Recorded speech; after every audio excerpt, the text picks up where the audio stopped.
DJM TV.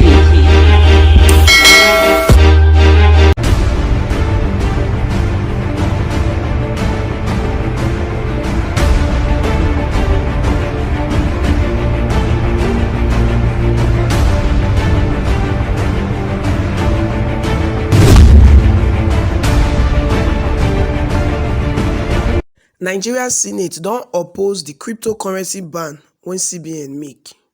My stabilicious person, I welcome you to DJM TV Daily News Update.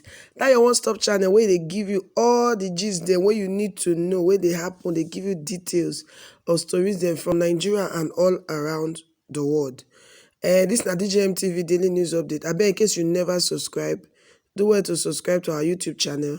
Also follow us for all our social media platforms: YouTube, Instagram, Twitter, Facebook. Now to the story we will carry come.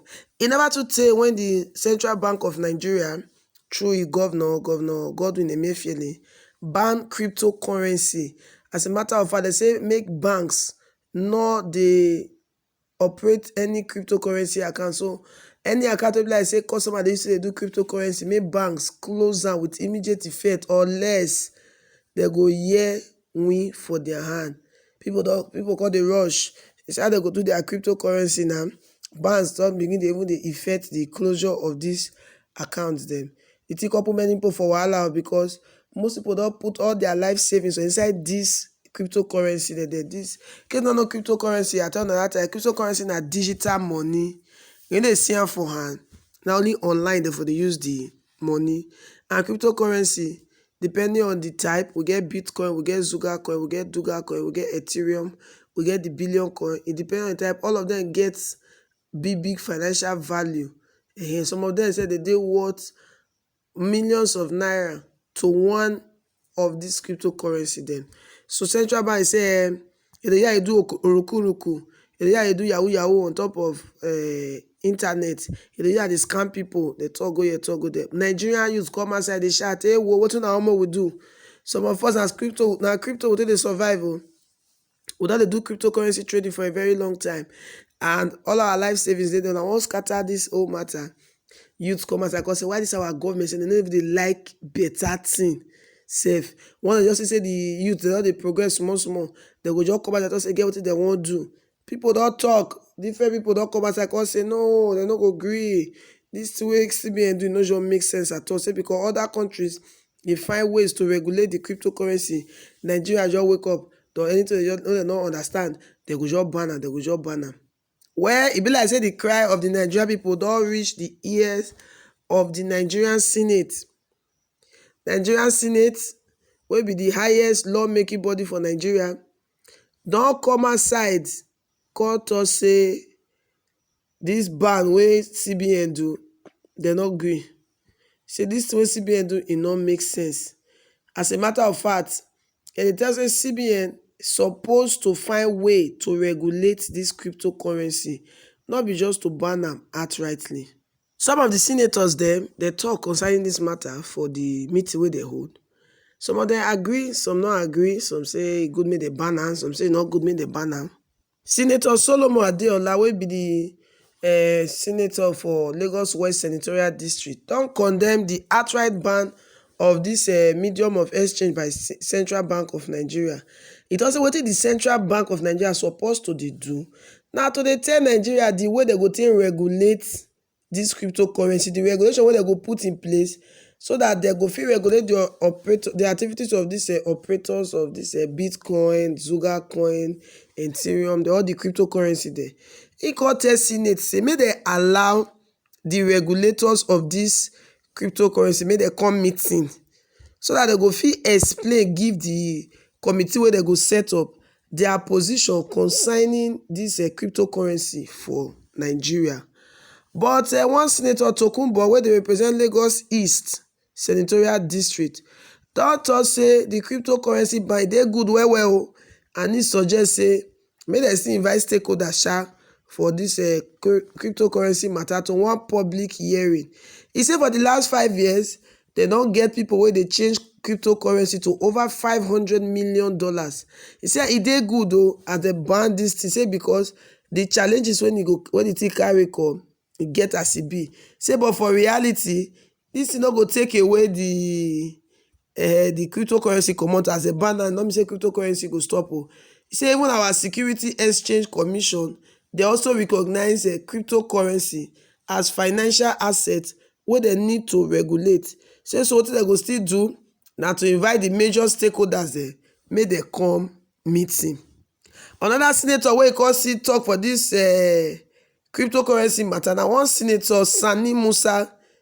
He talk say Bitcoin don make Nigerian currency almost useless or valueless.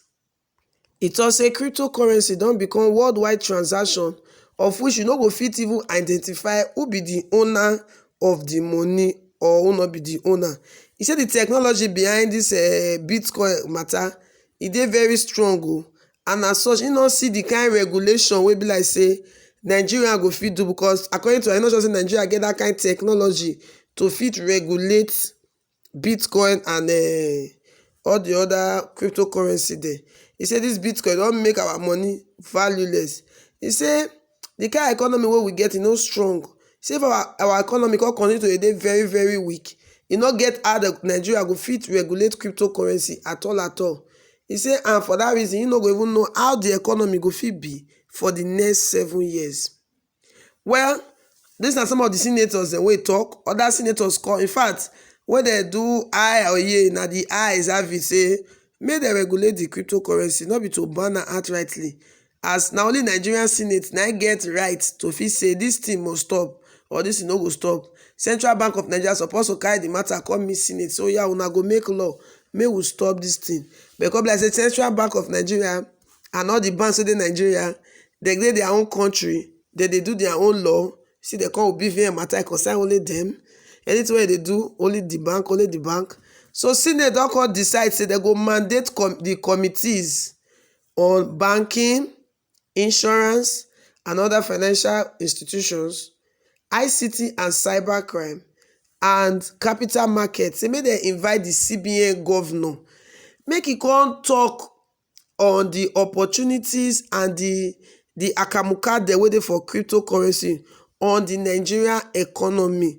Then when dem don invite CBN governor come all these committees dem finish, after the discussion wey dem get, make the committee come back to the Senate House with the report on their finding, so that senators go come take their final decision. So but for now, that ban on cryptocurrency trading for bank e no hold water at all. Nigerian Senate say lie make Central Bank no dey do pass theirself. Say this one no be their, e no dey their right to make law to take ban anything for this country. Say na only Senate na get that kind right for the Nigeria. Well, many Nigerians don still come outside come say this Nigerian Senate for this decision wey una take, all you do una head. Those senators wey talk say dem no understand the technology of how dem take dey do Bitcoin, dem say all those ones na backward people wey be like say dem no even sure say dem sabi operate phone sef. Well, na so dem talk the matter reach. How you sef see this matter? To me, I feel say wetin the Senate dey do e dey okay. In fact, that be the best decision suppose take sef. As dem see say this thing don dey gain ground, the next thing na suppose to how this thing be, how e take dey work, more na come teach us how e take dey work, how e go affect the Nigerian economy, make we know. Then dem go put some kind regulation on ground. We get the technological know-how. I don speak Oyibo. We get people wey know technology for this country wey go fit say na so this thing dey do. In fact, Nigerians na part of the people wey dey operate Bitcoin pass for the whole world. So dem know how they take dey operate this thing. Dem don come give Nigerian Senate say as e be o. Then from there dem come make law to take regulate how they take dey trade with the cryptocurrency there, so that the thing no go enter, water no go pass garri. You know say anything wey dem no regulate, e get as e dey be at the end of the day. Before you know, e dey cause problem. Well, some people dey say hope say this Bitcoin matter not because of hashtag EndSARS protest wey dem call dey raise money for people. Well, I don't know how you see. Are you talk your own for the comment section? Make you not forget to like and to share this video. In case you never subscribe, make you touch the bell when near the subscribe button, so that as we drop another video after this one, you say you'll be the first person to know say better don land for DJM TV daily news update. Well, me where they bring you this news, so where they hear my voice, my name na Lawuro Favour, and I dey tell you say wetin you no know, wey your mate know, how your mate go take better pass you. So e good say if you no know something, make you go get more information about that so that you sef you fit raise your head high for public wey people dey talk about that matter. Una well done. DJM TV. DJM TV.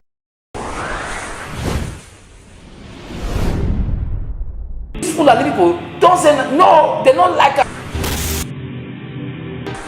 Welcome to DJM TV. DJM TV. DJM TV. DJM TV. DJM TV. Some of the delegates and ask their questions. DJM TV.